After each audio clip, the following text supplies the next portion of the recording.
Assalamualaikum warahmatullahi wabarakatuh. Perkenalkan, nama saya Galivana Rizky dari Universitas Brawijaya, Prodi Akuntansi dengan NIC CP 146. Di sini saya akan menjelaskan mengenai apps purchase pada Odoo 16 atau modul purchase, di mana saya akan menjelaskan mengenai pembuatan purchase agreement, pembuatan request for quotation, dan juga pembuatan purchase order. Yang pertama ada modul purchase. Modul purchase berguna untuk mencatat transaksi dan laporan pembelian. Modul purchase terintegrasi dengan modul lainnya seperti inventory dan accounting. Modul purchase adalah modul yang dapat memasukkan pembelian, mencatat pembelian berulang, menyiapkan pemesanan pembelian, menerima barang-barang yang telah dipesan, memeriksa barang-barang yang dibeli agar sesuai spesifikasi yang dipesan, serta melakukan pembayaran yang tepat waktu kepada vendor. Berikut adalah helikopter view atau alur dari pembuatan purchase agreement sampai dengan purchase order. Yang pertama, admin membuat purchase agreement lalu mengirimkannya kepada vendor. Setelah itu, vendor mengajukan harga atau memberikan penawaran harga dan mengirimkannya kepada admin kembali. Lalu admin membuat request for quotation dan mengirimkannya kepada sejumlah vendor yang terlibat. Apabila disetujui, maka admin dapat melakukan confirm pemesanan barang pada request for quotation yang disetujui. Setelah itu, pembuatan purchase order, di mana setelah kita membuat atau mengkonfirm pemesanan barang, maka tahap selanjutnya adalah pemesanan barang, yaitu purchase order. Untuk tahapan yang pertama adalah pembuatan purchase agreement. Purchase agreement atau perjanjian pembelian memungkinkan user untuk bernegosiasi dan menyetujui pembelian dengan pemasok atau vendor. Apakah tujuan utama user adalah untuk menjamin pengiriman barang pada tanggal tertentu atau memilih pemasok dengan proposal terbaik. Odoo dapat meningkatkan pengalaman berbelanja. Di Odoo, user dapat menggunakan dua jenis perjanjian pembelian. Yang pertama ada call for tender. Ini memungkinkan user untuk meminta penawaran dari penyedia yang berbeda untuk mendapatkan harga yang terbaik. Yang kedua ada blanket order. Ini memungkinkan user untuk menjadwalkan beberapa tanggal pengiriman selama periode waktu dengan harga yang telah disepakati sebelumnya, yang menjamin bahwa harga tidak akan bervariasi bahkan ketika pembelian dilakukan pada tanggal yang berbeda. Berikut adalah langkah-langkah untuk membuat purchase agreement. Yang pertama, setelah kita berhasil login pada Odoo 16, selanjutnya kita pergi ke dashboard, lalu kita pilih apps purchase. Setelah itu, kita pilih atau pergi ke menu configuration, setelah itu kita pilih setting. Nah, pada bagian order, pastikan purchase agreement sudah terchecklist dan sudah terinstall. Apabila belum, kita dapat menginstalnya terlebih dahulu dengan cara menceklis, lalu kita klik save. Apabila sudah terinstall, selanjutnya kita pergi kembali kepada apps purchase. Setelah itu kita pilih menu order, lalu kita pilih blanket order. Nah, setelah itu kita klik new.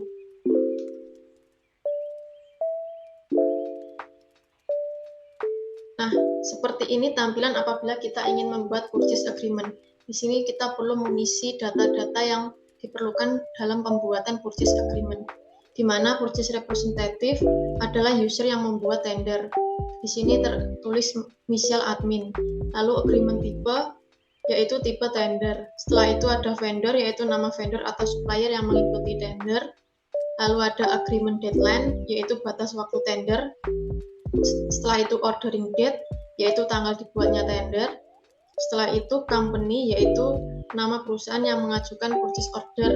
Di sini company-nya akan terisi secara otomatis. Lalu kita memasukkan produk.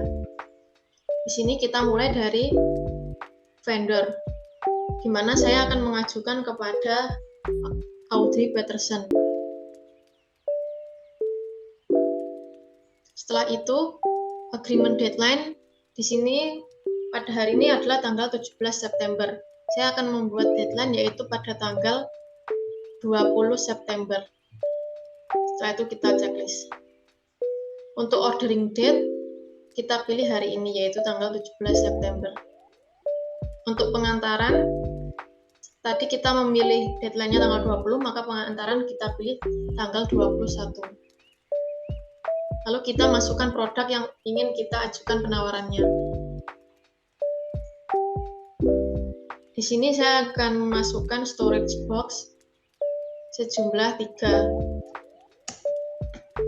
Lalu jangan lupa kita masukkan juga harga yang ingin kita ajukan kepada vendor. Di sini saya memasukkan 10. Setelah itu kita tambahkan lagi produk yang ingin ditambahkan. Di sini saya akan menambahkan kabinet outdoor. Untuk kuantitinya saya masukkan 4. Lalu untuk harganya saya masukkan 7. Apabila sudah seperti ini, kita dapat klik confirm. Nah, maka status banked order berubah menjadi ongoing. Kita dapat melihatnya di sini. Nah, transaksi atau banked order yang sudah kita buat, statusnya adalah ongoing. Setelah membuat purchase agreement, dilanjutkan dengan pembuatan request for quotation, yang merupakan surat penawaran yang diberikan ke supplier. Bagian purchasing dapat membuat purchase quotation dengan mengaksesnya pada modul purchase. Untuk selanjutnya adalah pembuatan request for quotation, di mana kita dapat masuk terlebih dahulu dalam apps purchase, lalu kita klik menu order, lalu kita pilih request for quotation. Di sini kita akan membuat request for quotation baru, lalu kita klik new.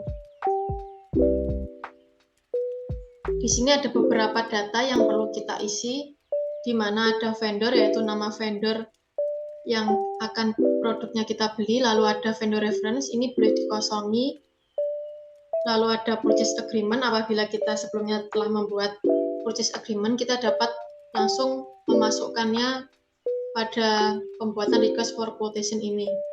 Setelah itu, kita masukkan vendor. Sebelumnya saya sudah membuat purchase agreement dengan vendor Audrey Peterson. Di sini saya masukkan vendornya Audrey Peterson. Setelah itu, purchase agreement. Nah, kode purchase agreement saya tadi adalah B00003. Lalu kita klik. Nah, otomatis produk yang sudah kita tambahkan dalam purchase agreement tadi langsung terlist dalam pembuatan request for quotation. Apabila sudah sama seperti ini, lalu kita klik send by email.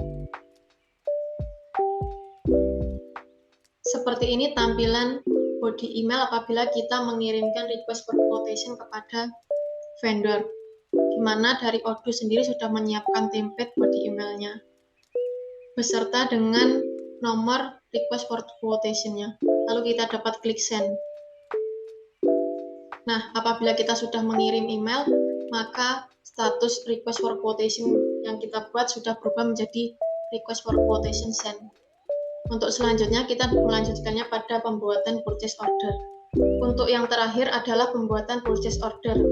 Purchase order adalah dokumen pemesanan barang atau dokumen tentang keterangan barang yang dipesan atau dibeli pembeli. Pada saat melakukan pembelian, hal yang pertama bagian purchasing lakukan adalah membuat purchase order.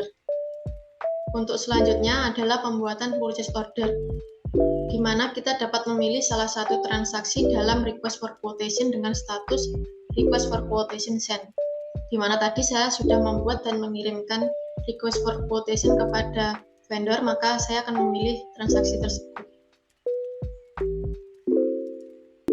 Nah, seperti ini transaksi atau request for quotation yang sudah saya buat tadi.